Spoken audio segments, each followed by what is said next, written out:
Well, that counts for, that counts for enormous amounts. Husband's on vacation this week, so that could either be a curse or a blessing. We're Church of Christ. We don't dance. Text me. I didn't move my hips. Oh, okay. You're just like weird form. That's It was also below camera, so you can't really prove that it happened. You can't prove it. I remember them telling us, I don't know about you, at Spring Sing, they were like, no hip movement. Because it's choreography. If it's just your feet. If it's just, well, if you're not putting your heart and soul into it, it's not dancing. Something like that. Yeah, we were talking about Back in style. it had to be a sign. That's right. Yeah. No frontal hugs. Yeah. That's ungodly. Right? Yeah.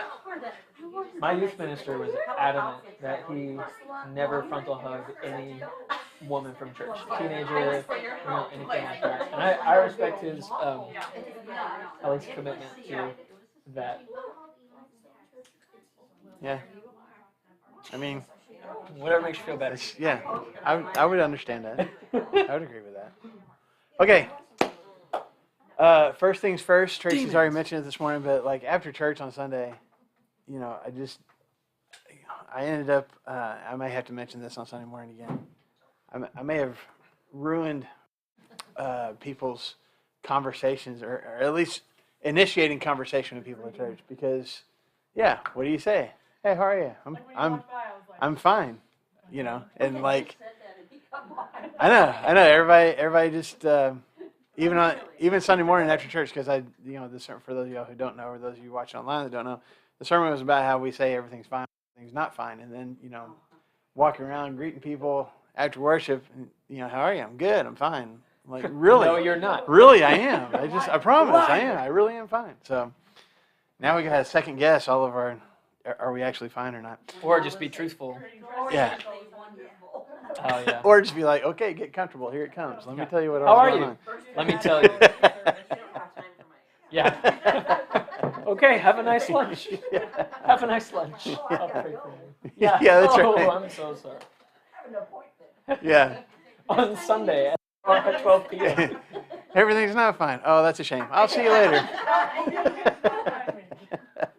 Okay. But it is now October, and yeah. So I know for sure, besides a wedding, the Olerts are planning some kind of Halloween something, because Halloween is your big thing. Anybody else like? Okay, yeah, because y'all decorate the barn or whatever for the kids. Yeah, It's awesome. Okay. Okay. So I thought I'd start out today before we get into talking about demons and evil. To give you a few trivia facts, some actual factual things about Halloween. First of all, does anybody know where? I didn't know this until in this is internet, so it has to be true. Correct. Where the whole concept of jack-o'-lanterns come from? Do y'all know where that even comes from? I never knew this. Like the pumpkins? Yeah, like you carve the pumpkin and put the candle inside or whatever. Is that to ward off the demons? No. No? Let me tell you. That would be a lot. I'm going to read this word for word. It comes from an Irish legend of a guy called Stingy Jack. Stingy, like I want to sting you, like not stinky, not stinky, stingy with a G, stingy, yeah. Legend has it that Stingy Jack invited the devil to have a drink with him, but Jack didn't want to pay for the drink, so he convinced the devil to turn himself into a coin. But then instead of buying the drink, he pocketed the coin and kept it close to a silver cross in his house, preventing the devil from taking shape again. He promised to let the devil go as long as he would leave Jack alone for 1 year, and that if Jack died, the devil couldn't claim his soul. After a year, Jack tricked the devil again to not only leave him alone, but also not claim his soul. And then when Jack did die, God didn't want such a conniving person in heaven, and the devil, keeping his word, wouldn't accept him into hell. So Jack was sent off into the night with only a burning coal to light his path. He placed the coal inside a carved-out turnip and has been roaming the earth ever since. So a turnip instead of a pumpkin. Anyway, people in Ireland began creating their own creations of Jack's lanterns. See, it's jack-o'-lantern. It's Jack's lantern out of turnips, beets, and potatoes. And then the tradition moved to the United States when Irish folks went into the United States, and that's how we got jack-o'-lanterns. It's Stingy Jack's lantern. Is what you're. I know He's just still roaming walking, the earth. He still can't go walking. to heaven or hell. He's just walking around with a lit up turnip. So there you go. So I would encourage any of you to the biggest turnip you can find, and carve, hollow it out and put a candle in and put that by your front door You for said all the beet. kids. I'm thinking like you just like hold the beet and then have a candle sticking out of it. But That you was could one of carve the it out. I things, mean, yeah. Sure, It's just big a enough beet. I've seen. little- Yeah. Our pumpkin's expensive. I haven't even looked. Yeah. How many of you, show of hands, how many of you actually like candy corn? Anybody like candy corn? A lot of you do. Yes. By Okay. itself, not so much. Peanuts, yes. Okay. How many of you Yes. can't stand candy corn and wish it had never been invented? You're kind of so-so. People online can Yeah, where's put in the Connie? comments. I know. Connie is adamant. She has it on her counter Yeah, all the time. Throughout the whole month of October, Yes. she's got with candy peanuts corn. though. Yeah. So some people think that it's.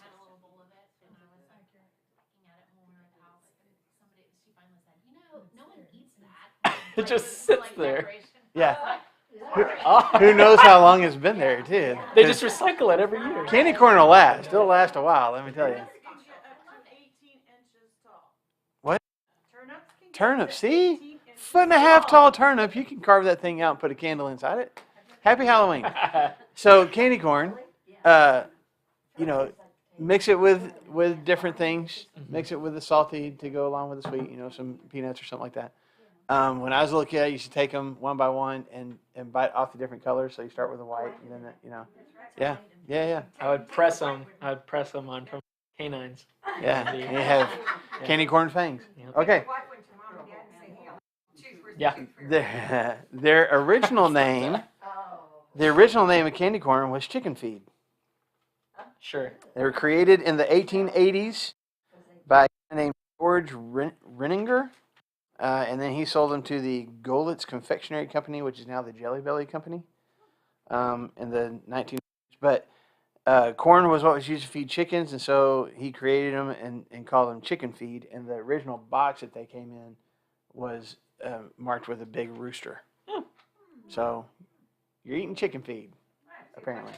I'll take Yeah, it. there you go. Probably. Let's see. The most lit jack-o'-lanterns on display. You want to guess? Guinness Book of World Records. Most lit jack-o'-lanterns in one place at one time. 200 is one guess. If I'm Bob Like Barker, actual I'm candles? like, it's going to be higher.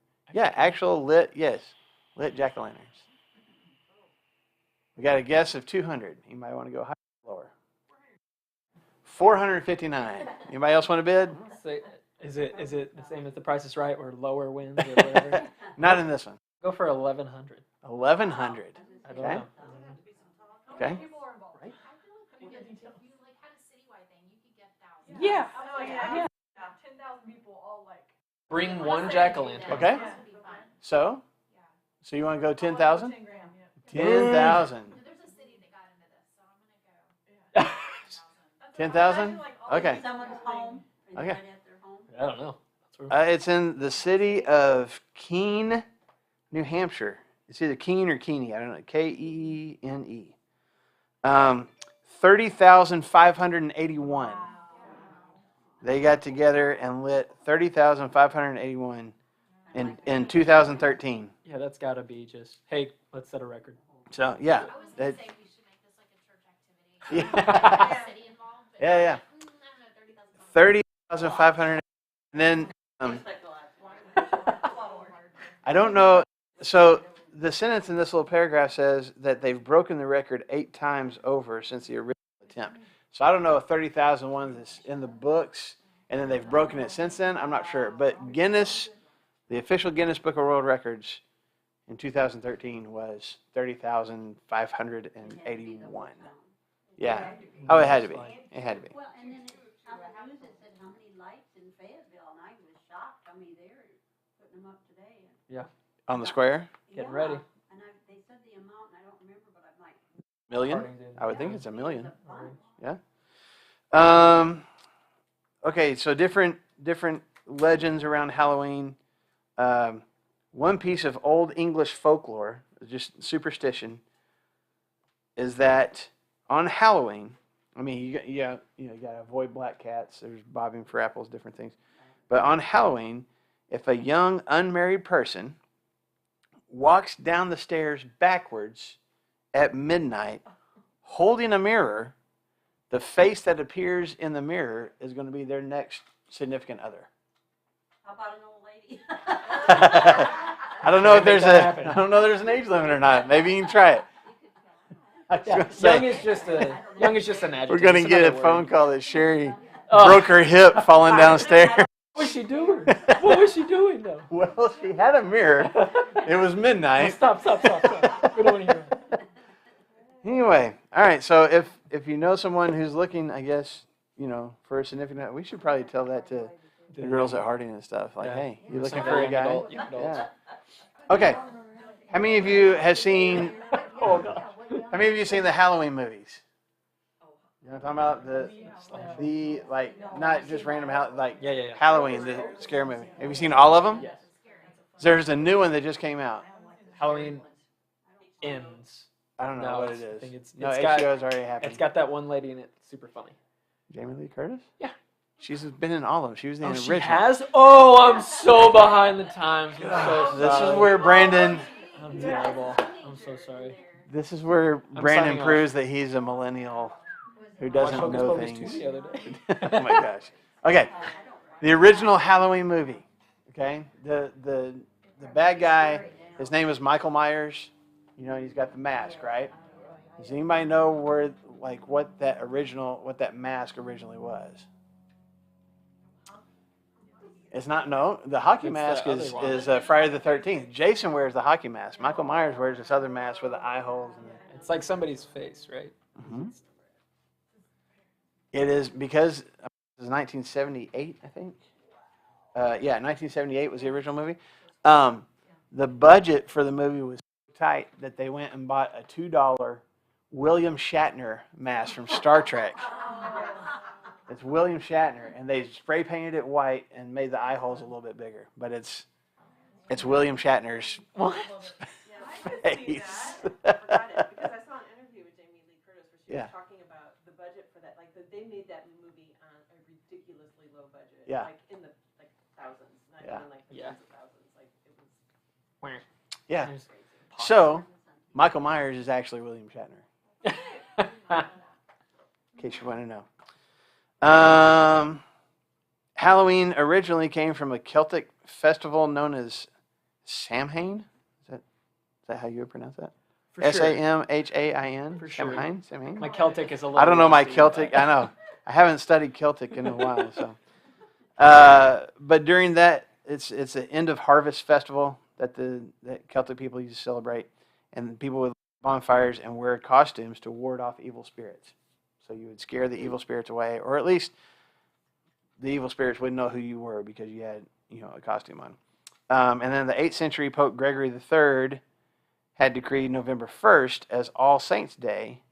And so they decided to kind of mesh those two things together. And All Saints Day and you had All Hallows Eve the night before All Saints Day on November 1st. So they merged the costume wearing and the evil spirit warding off with All Saints Day and made it All Hallows Eve, which became Halloween. So it's supposed to be a spiritual revival thing, not like we're worshiping demons, but like, hey, we're We're warding off demons. That's and right. the next day is All That's Saints right. Day. Yeah. I should have saved that one until last. We could tie it into class. 'Cause Oh man. Anyway, has anybody ever heard of this? In Des Moines, they have a tradition called Beggar's Night. Anybody heard of this? So the night before Halloween, so I guess October 30th, they started this back in 1938. I'm assuming it's still going on nowadays. But Beggar's Night is for all the kids.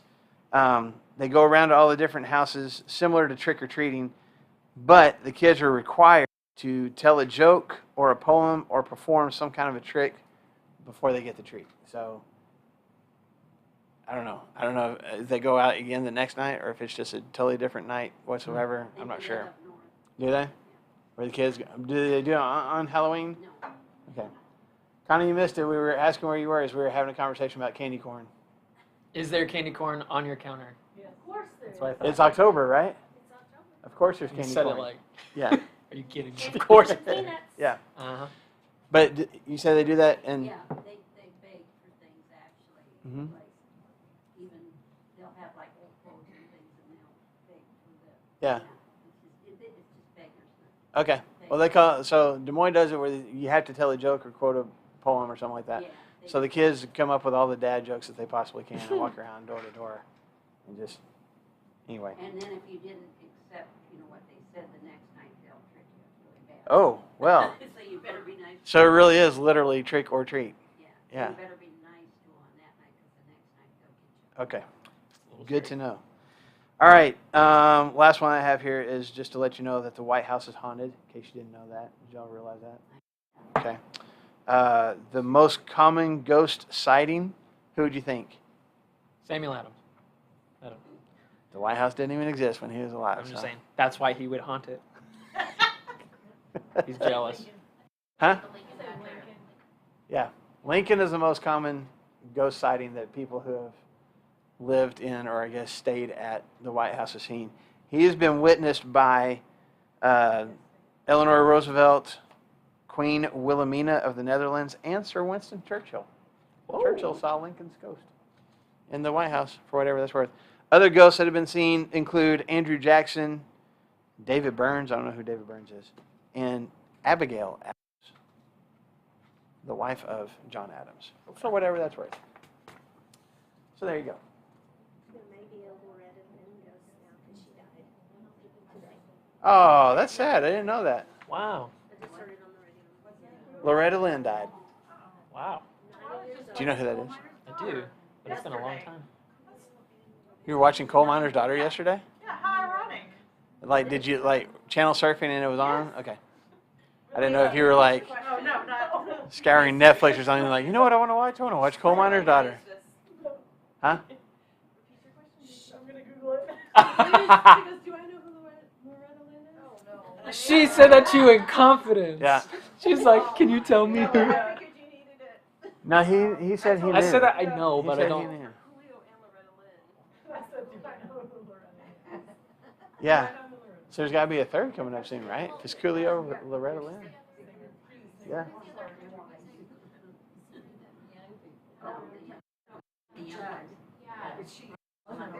Naomi Judd. Yeah. There's got to be another famous person. Because that's one of the creepy things that people die in threes. Let's just creep ourselves out today. Okay. Demons, I mean. Yeah. So having said all that, let's talk about demons. So I know you're excited to be here today to talk about that. So kind of like what we talked about, or how we led into angels, talking about Satan. Let's talk about demons for a minute, and just asking, like, what if anything, do we know about demons? That's the question. What, if anything, do we know about them? Based on Scripture, based on what you've been taught? Who was it? Was it a kid that was possessed by demons? Threw himself in the fires. Yes. That Jesus healed? That Jesus Yes, healed. Jesus healed multiple demon-possessed people. So demons are real. Oh, definitely. That would be, or at least they were. Yes. We sent all the pigs and. Yeah. over the- Yeah. over the cliff. Yeah, the demons went in the pigs. They'd have been my pigs. Yeah. They were mad. I think that's part of the reason why they told Jesus to go away. Yeah. Like, you need to get out of here, because we got Well, yeah. 2,000 pigs floating in the water right now. So, yeah. We know they're bad. Demons are bad. Mm-hmm. They are bad. They're evil. For sure. Throwing kids into fire. Crazy naked guy cuts himself. He's not clothed. Lives in a graveyard. Not fun. How about the crazy guy we had in the parking lot? Is there one? Yeah, when he put all of his clothes in the dump. Oh, I that was forgot a- about that was- that. That That was was, a little while that was a few ago. years ago. Yeah. We had a guy who needed help. Very much.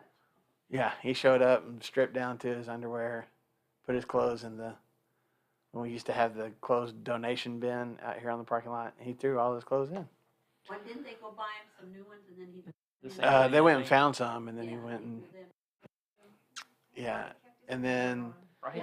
he was Oh, wandering my. around the building. He went all the way down the hall in the kids area, and Christy was like, "Why is this man here?" And We since have a more robust. we security had a team. security team Did? at the time, and they were standing there drinking their coffee while he was walking around. But they have improved their technique since then. So. He also went and locked himself in the cry room. So I know I missed the whole thing. That was my problem. Like I don't remember where I was, but I didn't even know it was happening. Found out about it So you were later. probably open. Not here. No, it was during class time. During Yeah, class. It was during 'cause class. Like he was on the corner when we drove out when Chris was the first one. hmm Anyway, I said, you may have an issue you need to take care of this morning, baby. yeah, I don't know that he was Yes, ma'am. necessarily demon possessed, but yeah. No, I just remember he walked. Christy's following him back out of the thing. He's walking through the lobby and going down the other hallway, and Christy was like, "Somebody call the police!" As she's following him. Oh. Huh? No, the stripping down his underwear was outside. So he was clothed when he was in the building. And he came in after they got him clothed because they were like, "We'll come in and you can worship with us or whatever." And then he got antsy and he went back outside and then Took everything back off. took everything back off, and that's when they were like, "We got an issue." Yeah. I did meet a woman, like, probably 6 months ago that thought she was possessed by a demon. She Mhm. was really honest about it. Mhm. I don't think, I think she was just schizophrenic, but, Mhm. That's what I was gonna ask. Was she's like, pretty, Yeah. she's pretty, clear about it. Yeah. Like nowadays, I like don't- schizo or. So I don't know bipolar if or people can be, I Yeah. don't know which I've got a people little bit of can be today or not. Yeah. for the preschool that I worked at had there was a building that was like in the parking lot, and a mother lived there with her 2 children. And the story goes, and I have a friend who has been there forever, but she said that they came in one Sunday night, and the mother had told them that the daughter was possessed, and the preacher and the elders took her back into the preacher's office and supposedly expelled the demon. Mhm. And I mean, like she said it was real, like she Yeah. was there. She was convinced that her daughter Well, and my was friend possessed by a even, demon. Like my friend Mhm. said that, and I don't know. Yeah. I don't know. Like, and then you go to think, like, was Jeffrey Dahmer like possessed, or Mhm. Hitler, or Yeah. I mean, That's a good question. So, like, how prevalent are demons nowadays? Can they still possess people? Do they still possess people? And we're going to get to that because Brandon's got the answers. That's so right. We're going to get to that in a minute. So before we get to that, it's a really good question. I think it's something that I don't know. Because again, we're talking about spiritual forces and how much can we, quantify those things. There's a lot that probably we used to, people used to label as demon possession that we see more as, some type of, mental disorder or something now. But even with that, I mean, I've heard people go, okay, yeah, but still, that's still evil. There's still an evil presence there, even if we can define it as this particular, mental deficiency. It's still the work of evil that's happening there. Anyway, I'm gonna pause on that for just a second. Let's get just a little bit of background information about demons. And what's interesting to me is that you really don't hear a lot when you're reading through Scripture. There's not a lot talked about demons or evil spirits or those kinds of things in the Old Testament. Just like we talked about how you don't really hear Satan mentioned by name very much in the Old Testament. You don't see, I guess I should stop saying here, as you're reading through, you don't see a lot of discussion about evil spirits, demons, those kinds of things. So there's a few Hebrew words that can be translated to mean, you know, an evil spirit or a devilish, you know, type creature. I'll give you a handful of them. Deuteronomy chapter 32 and verse 17. I should have typed all these out so I could read them to you instead of having to turn to them. Deuteronomy 32, verse 17 says, they sacrifice, it's talking about, this is the Song of Moses, but talking about nations that disobey God. It says they sacrifice to demons which are not God, gods they had not known, gods that recently appeared, gods that your fathers did not fear. Okay? But that word there, you know, like I say in the NIV is demons. Anybody have a different translation for that? I have false gods. False gods. Okay, and that's the literal word. It's also mentioned in Psalm 106. I want you to turn there. 106 verse 37 says the same thing, and it's the literal Hebrew word is shadim, which means a false god. King James says devils. Mm-hmm. That makes sense. So yeah, it's a you know, false, a spiritual being that's probably opposed to God.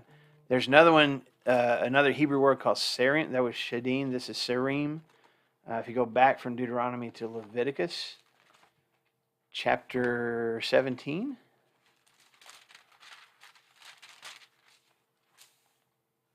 In verse 7.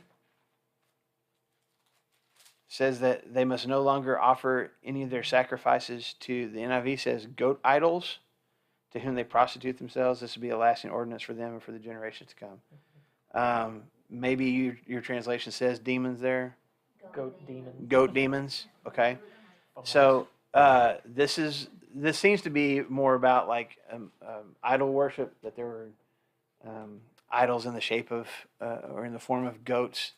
That there was some kind of evil god connected to goats, and you even see that nowadays. I mean, people who call themselves Satanists, you know, the picture that they have of Satan as a goat. If you think about Jesus' parable, you know, when the king returns, he's going to divide people up between the sheep and the goats, and so goat has this representation of evil.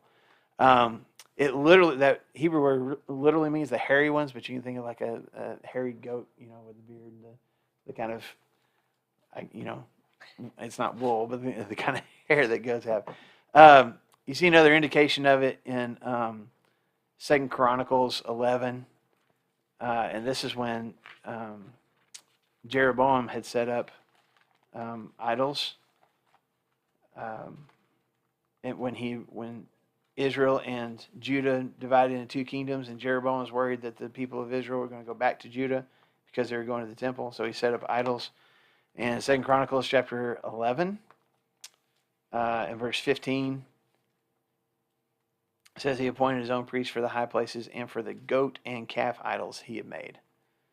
So same word that's used there, but it's only used a couple of times, you know, in the Old Testament. Okay.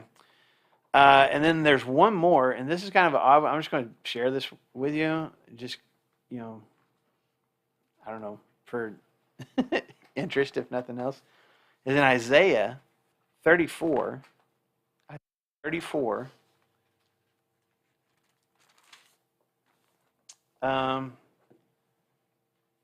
It says, desert creatures, this is a prophecy about nations that God is punishing.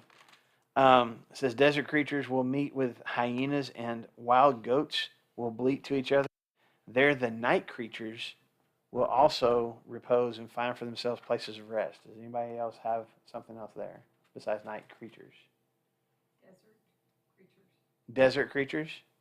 Well, that's the very first part of verse 14. Oh, okay. The second half of that verse. Desert creatures meet with hyenas, wild goats will bleat to each other, and they're the night creatures. Who also, does everybody have night creatures there? Does anybody have night anything? bird. 34 verse 14. It's a Hebrew word called that's called Lilith, which is kind of funny if you know somebody named Lilith. Satyr. A satyr. Yeah. Uh-huh. That's what the King Like half man, half goat. Yeah. Like So this- And the satyr shall cry to his fellow. Interesting. Oh, that's Oh, the where you wild get, goat. instead of wild goats, you got satyr. And there the night creatures will also repose and find for themselves places of rest. Mine says Everybody have- Nightbird, question mark. Night bird. Okay. Okay. Weird. So again, this, PSV. some say I don't there. know. I think there's a version. It might be the New American Standard that translates it as night demons, but nobody knows for sure exactly what is being referred to here. Is it just, like, like owls and like nocturnal birds, nocturnal creatures? Is that what he's talking about, or is there some actual, some type of demonic being that's out running around at night? Nobody knows for sure. It says owls specifically in the next verse. Yeah, so it doesn't seem like it'd be owls. I don't know. I don't know for sure. I'm just going to point that out to you. Now, Did you say you know the word? What's the word that they use? Lilith. So if you know someone named Lilith, Whoops. that means night creature. I don't know. Oh no. Oh no. Okay, but here's the biggest example of some kind of demon or evil spirit is in relation to King Saul. Anybody remember the story about what happened to King Saul? So Saul was first king of Israel, right? Things were going good for a while, and then he started making some bad choices, and things started falling apart, and God has Samuel anoint David to be the next king. Okay? So in 1 Samuel chapter 16, in verse 14, things start going bad for Saul. Well, they've already been going bad for him because he's made some big mistakes and disobeyed God multiple times. And so God is basically like, I'm done with Saul being king. I'm going to anoint another one. But in verse 14 of 1 Samuel 16, it says, the Spirit of the Lord had departed from Saul, and what? An evil spirit, or some say a tormenting spirit, some say a hurtful spirit, from the Lord tormented him. And he goes on, see, an evil spirit from God is tormenting you. His attendants tell him that. And so he asked for somebody. They search through the kingdom to find somebody that can play the harp when the spirit bothers him, and it will calm him down. Who do they get? So They get this guy David, who happens not only to be a shepherd, but a harp player.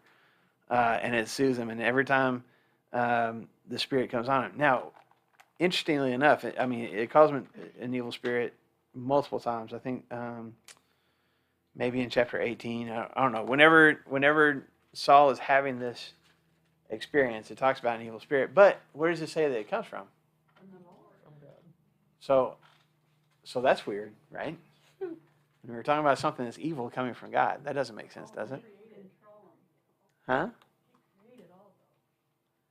He did create everything. God did not create. No, I say, yeah, he created everything. I agree. That doesn't make sense. I am But not it- okay with this. I mean, it's fine. It's interesting, isn't it?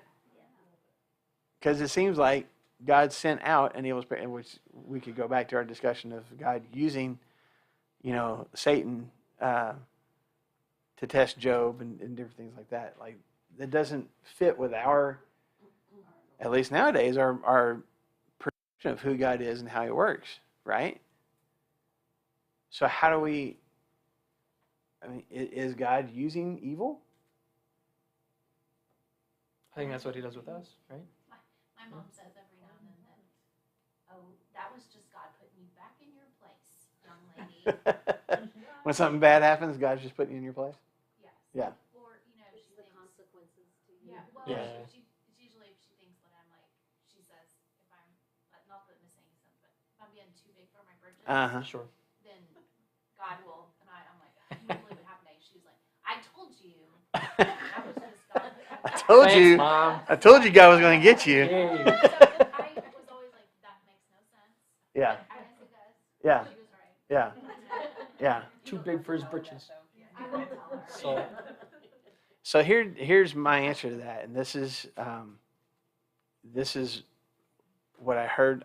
It didn't originate with me. This is what I heard several years ago, but it makes the most sense to me, and I feel like it fits the best. So take it with a grain of salt.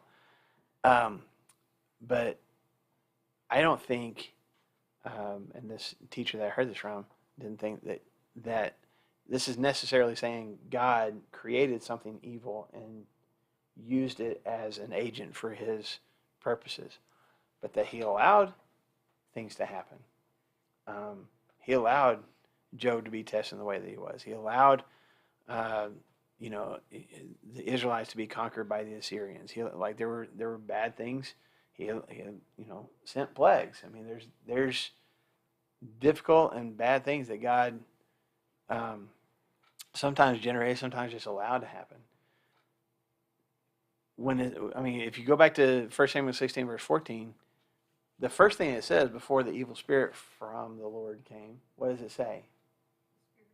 The Spirit of the Lord left him. Because when Saul first was anointed king, he had a measure of God's Spirit on him, in him, and God's presence left Saul, okay, which created the space for this evil presence to enter. And In the New Testament, that's biblical because you have the evil goes out and you gotta fill it with something. right, so it coincides with Luke chapter, what was that? I think I said it the other day. Yeah, Luke. It's in Luke for sure. It's in Luke for sure. Yeah, so there's in the Old Testament, people back in the Old Testament, all the way up to even in Jesus' day, the rabbis in Jesus' day had no issue. But I'm saying the way they wrote it, they would equate God allowing something to happen as that being from God. Does that make sense? Like, for example, when David later on in 2 Samuel counts, takes a census of the fighting men, even though God didn't want to do that, but he did anyway. And then there's consequences you got to pay for that. Well, Scripture says that the Lord incited David to do that. In 1 Chronicles, it says that Satan incited David to do it. Well, is the Bible contradicting itself? No. Because God allowed Satan or evil to influence David, whoever wrote 2 Samuel had no problem saying, well, that was from God. God was allowing that test to take place. God is allowing, he's removed his presence from Saul and is allowing this evil spirit to be there. And because he's allowing that, it is is the same in the author's mindset as it being generated from God. Or at least that's the way we would read it. This is from God. Well, it's not like God's got evil spirits over here next to his throne and going, okay, you go sick. Get on Saul. He removed his presence and was like, maybe even telling Satan, you're welcome to him. Because there are different verses that talk about God handing people over to whatever their desires were, whatever their temptation was, whatever action was they were taking. He handed them over to that. He's handing Saul over and saying he's made his choices and you're allowed to have dominion over him now. Does that make sense? Okay? And not to go too far off in the weeds on that, but just these are the only examples that you get throughout Genesis to Malachi of evil spirits or demons being talked about. I mean, there's some people that would look at the book of Daniel when there's the prince of Persia and the prince of Greece, I think, are both talked about. And so there's some people look at that and go, well, that's actually evil spirits that are influencing those armies, whatever. Anyway, I don't want to go too far down the road either. There's just not that much talk about actual beings, evil beings in the Old Testament. There's evil, there's sin, there's the lack of the presence of God, there's false gods, there's idols that are being worshipped, and even when God tells his people not to worship those gods, there's he calls himself the God above all gods. Well, there has to be some other gods, right? There has to be some other deity, some other force that he is above for him to say that, right? So there's throughout the Old Testament, there's an awareness of an evil presence, but evil spirits specifically aren't talked about very often. You get to the New Testament, Jesus, I mean, that's one of his most repetitive miracles that he performs is casting out demons. He gives his apostles the ability to cast out evil spirits. You see a much more common awareness of these actual individual beings, these actual individual evil spirits talked about in the New Testament as compared to the Old Testament. And I don't know why. I don't know why that is. I don't have an answer for it. There's all sorts of theories. You can come up with your own theories. I think that in the Old Testament, for the most part, my quick answer would be like there's just more of just an awareness of evil. There's just God and there's evil, and those two forces are opposed to each other. And however those things work, there wasn't this concept of personified spirits at work as much as just evil. Okay? Any 2 cents you want to chime in with? You know, there's the 400 years between Malachi and the New Testament. I kind of wish that there was just like a quick notes. Okay, here's the things that you need to know before getting into Matthew. Yeah. And I know that there's like Jewish books and stuff too. Mm-hmm. But it's just like, if I'm reading the Bible for the first time, I end in Malachi, and then all of a sudden it's like, okay, there's like Pharisees and Jewish like people, and now there's demons, and there's like things are going good, but Jesus says that things are not going good. There's this religious leaders and temple stuff. And it's like, well, where did all this stuff? Right. Like, there's not like a, hey, here's the important things you need to know before reading Matthew. And demons are a part of that. It's like, oh, I guess demons are a thing now. Yeah. Like, oh, I guess we need to take care of those things. Yeah. I almost wonder if it's just like this is something that the Jewish people, they started realizing, okay, this isn't just like a holistic evil, but there are specific things that are happening. Mm-hmm. So they talked about that more. Mm-hmm. And so Jesus comes into a certain time and a certain place and addresses certain things. Yeah.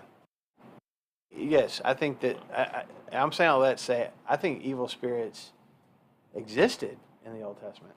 They just weren't talked about in that way in the Old Testament. It was just more of, are you lining your life up with God or not? And if not, there's evil that's going to result from that. So, I don't know. Any thoughts, questions from you guys before we jump into the New Testament?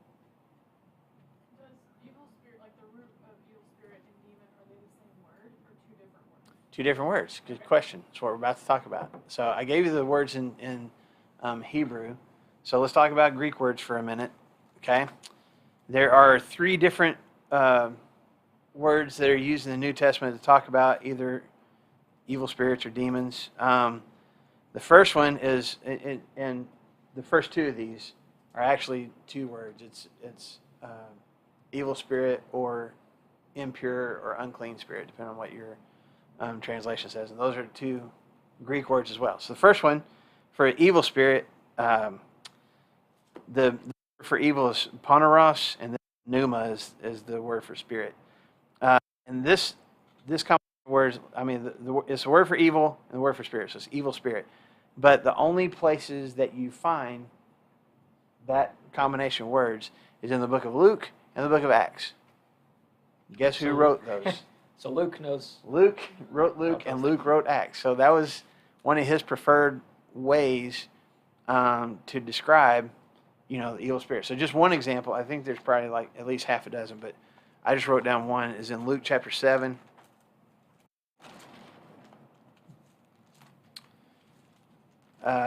Verse 21.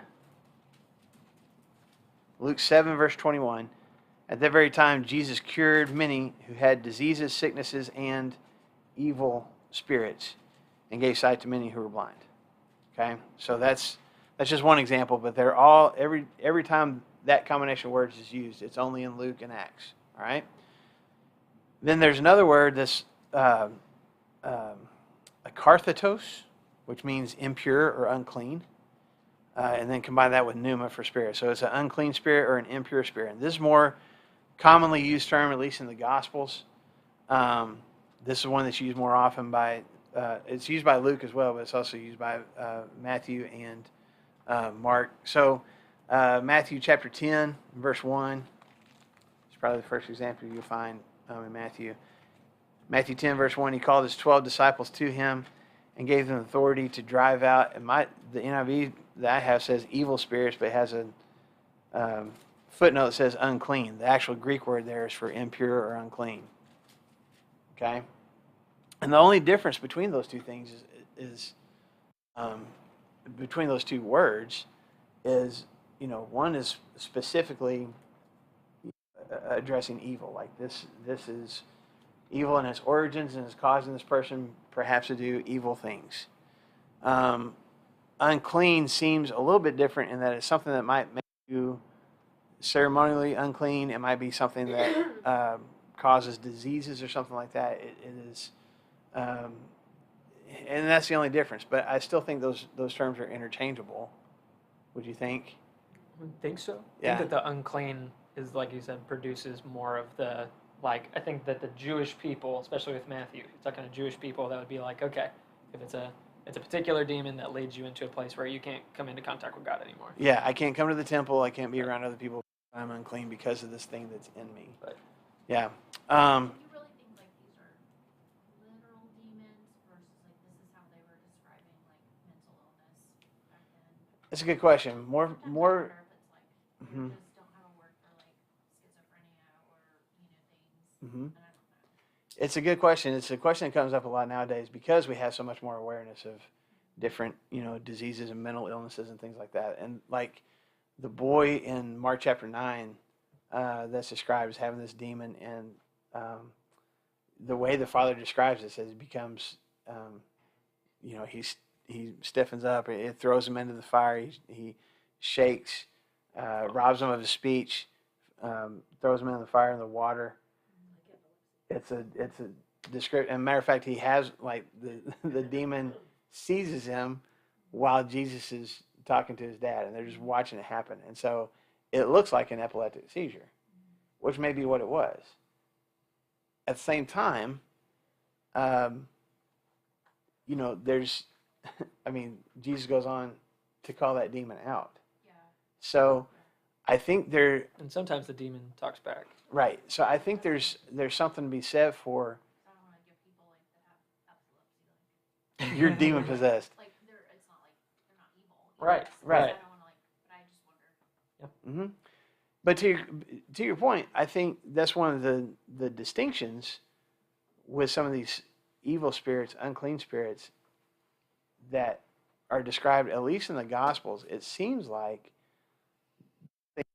those things were causing things that were completely uncontrollable by the person who was possessed by them.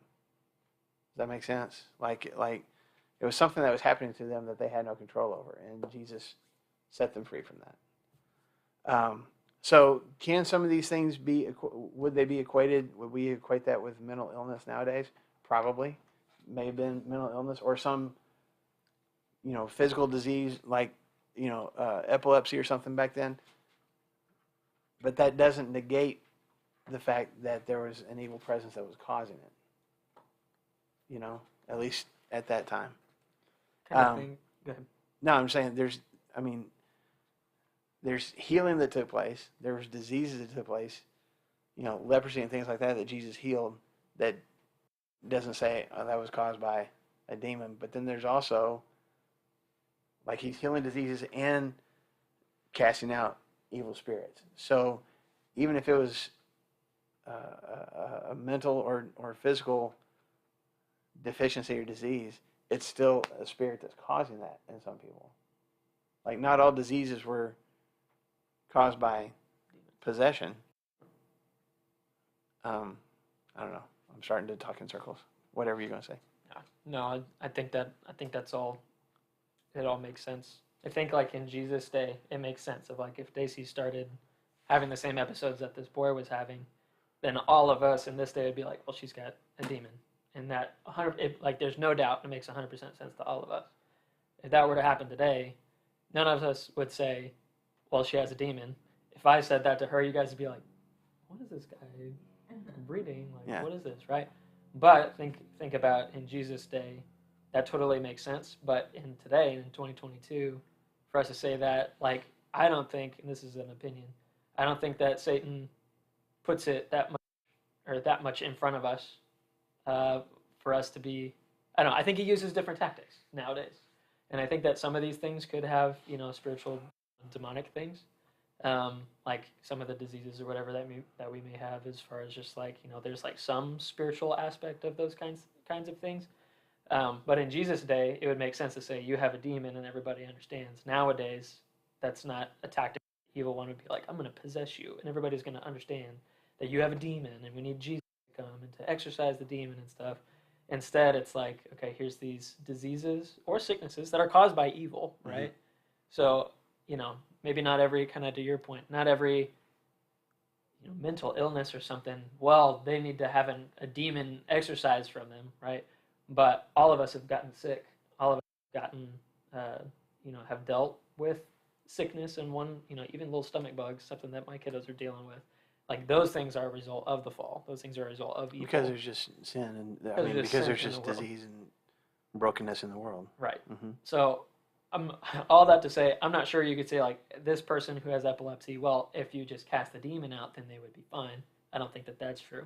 But I think that there is probably hands of spiritual powers and stuff in sickness and in severe cases of mental illness too. Mm-hmm. I think that there's evil in all of that stuff. I do too, and I think that there's sometimes when there doesn't seem to be a medical explanation for some things. Sometimes that there might be something spiritual that's going on, and we just have so little awareness. We always have. I mean, back in Bible times and even nowadays, we're limited on what we can see and understand about the spiritual realm, and so there's a lot of just theorizing that goes into this. There's one other word that's used throughout the New Testament. Actually, it's the most often used word, and it's daimon or daimonion, which is where we get the word demon from. Okay, and in the original Greek language, back 100 years before the New Testament was written, that word in Greek culture, they had all the gods and goddesses and mythology and stuff. They would use that word to refer to it wasn't one of the gods or goddesses up on Olympus. They would use that word to refer to just kind of an inferior god. It's not above humans, below gods. Does that make sense? It could be good or evil. It's kind of neutral. In the New Testament, anytime that word is used, it's always in reference to evil. It's only used to refer to an evil spiritual being that's working in connection with or under the authority of Satan. So it's a different word, and you'll see it translated different. But whenever you see the demon, the demon-possessed man, that's a different word than the unclean spirit. Are those things sometimes interchangeable? Probably, but it's just a different word, and it always means in the New Testament something evil, something generated by or working under the authority of Satan. Okay, so those are the three terms that you'll see throughout the New Testament. Any question about any of that? I don't understand the third one. How could it have been good and then become bad? It wasn't good. I'm saying. Oh, I thought you said in between or something. That was the Greek, outside of Scripture, outside of God's people, just the Greek people in 300 BC, as they're worshiping Zeus and Aphrodite and whoever else, they would use that word, that word daimon, to refer to a godlike creature, but wasn't as high as Zeus and Poseidon and all those guys, but was higher than man. Because you'd have the top three of those Greek gods that we know, and then they have kids, and they have kids, and they have kids, and it's like, okay, well here's these guys, but they're still powerful because they have but they're just kind of like here. So and it could be a good or evil demon, I guess, if you want to put it that way. But I'm just saying, when the New Testament was written in that same Greek language, that's the language that they used. When they referred to that spiritual being, obviously had more power than human beings, but wasn't as powerful as God. It's always evil, and it's always kind of indicative of something that's working on behalf of or under the influence of or under the orders of Satan. Does that make sense? Okay. Yeah. How can it be good? No. Yeah. No. I didn't mean Old Testament. I meant just Of old. yes, ancient times, but Testament. Yeah. Okay. So so then the question becomes, okay, well, exactly what are they? What are these spirits? Holy cow! Look at the time. Nice. Okay, I can do this really quick, and then next week we'll talk about what they actually do. Demons are spirits. Demons are spirits. Yes. They're spiritual beings. Yes. That's what I'm saying. Unclean spirit, evil spirit, demon. I think those three words are It's like interchangeable. a category. Now, to answer, that was your question earlier. Is like, is there a difference? I think they're all three different terms referring to basically the same thing. I was gonna ask if, like, because with the verse in, I think it's 1 Samuel, where like God uses the evil spirit. Mhm. Does he ever use a demon? Does it ever specific those words together with God, or is it just Mm-mm. version? Let me. You understand my question? Yeah. In the New Testament, never. God never is referred to or described as using an evil spirit, an unclean spirit, a demon, whatever term you want to use. That's never used in connection with God. And the only time in the Old Testament is that instance with Saul, with King Saul, that evil spirit. It's a good question. Man, we really do need to quit though. I'll quit right there. I'll quit right there. 'Cause it'll take me a little longer than a few minutes. So there's just different theories on the origins of demons, like where they come from. So I'll share a few of those at the beginning of class this week, and then we'll talk more about like, okay, what do they actually do? What did they do, and what do they do now? Are they still around, and what are they doing? Because that would be good to know. Like if that's our enemy, let's know exactly their tactics if we can. So we'll stop right there. We'll put a pause right there. We'll come back to it next week. I took too much time talking about Halloween trivia. That's my fault. But it's too fun though. So we'll pick up there next week. Thanks for being here. Thanks for being part of it. So, do they ever, like Joe, Uh-huh. his friends would always say, "What have you done wrong?" Right. So, when people are possessed or whatever, Mhm. do they ever say, "Well, he did this, was wrong, and that's why"? I think